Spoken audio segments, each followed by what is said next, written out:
L'objet de ce psaume. Si la parole de Dieu est le sujet de ces paroles, qui est l'objet de ces paroles, c'est-à-dire, nous savons de quoi il parle, maintenant, dites-moi à qui il parle, égal à Dieu.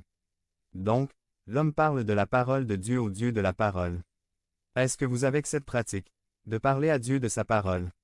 Mais nous pouvons ajouter encore une étape à ceci, car nous savons que ce n'est pas par une volonté humaine qu'une prophétie a jamais été apportée, mais c'est porté par le Saint-Esprit que des hommes ont parlé de la part de Dieu. 2 Pierre 1.21 BDS. Ce psaume ne trouve donc pas sa source en l'homme, mais en Dieu. C'est donc Dieu qui instruit. L'homme par sa parole à lui parler de sa parole. Les 4 premiers versets sont objectifs et didactiques. Bienheureux ceux qui est dans la troisième personne du pluriel ceux qui suivent. Cela aurait pu rester tel et ressembler au psaume 1 et 2 et à beaucoup d'autres. Cependant, c'est à ce stade que le psalmiste se projette dans la scène avec le pronom personnel je.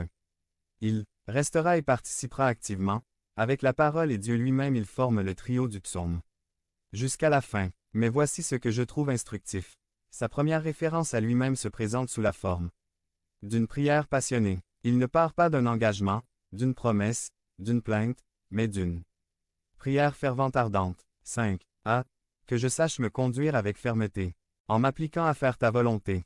A est une interjection qui, dans la langue parlée et dans le discours écrit qui la reflète, sert à marquer, avec l'aide d'intonations appropriées, divers mouvements affectifs très vifs.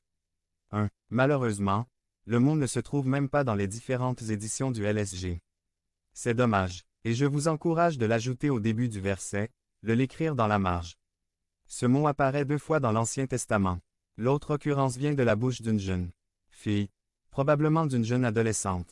On peut dire donc que c'est le langage des jeunes. 2 Rois 5,2 à 3 Les Syriens étaient sortis par troupes, et ils avaient emmené captive une petite fille du pays d'Israël, qui était au service de la femme de Naaman. 3 Et elle dit à sa maîtresse, « Oh, si mon Seigneur était auprès du prophète qui est à Samarie, le prophète le guérirait de sa lèpre. » Notez la traduction que le LSG donne à ce mot. « Oh » avec point d'exclamation. C'est ce même mot que se trouve au début du psaume 119.5. Vous pouvez donc mettre « au » ou « à » selon votre guide. PDVBFC. A. Darby Osterwald. O. Martin 1744. Qu'il te plaise, ô Dieu. Il n'y a pas le mot Dieu dans le texte, mais Monsieur Martin se permet de l'utiliser afin de pouvoir capter l'esprit de ce texte. Il se sert de 6 mots pour traduire cette exclamation. Notez sa passion, son fort désir. 1. http www.cnrtl.fr Définition A. 2. La Bible nourrit notre passion pour que nous nous sentions fortement. Et la passion s'exprime par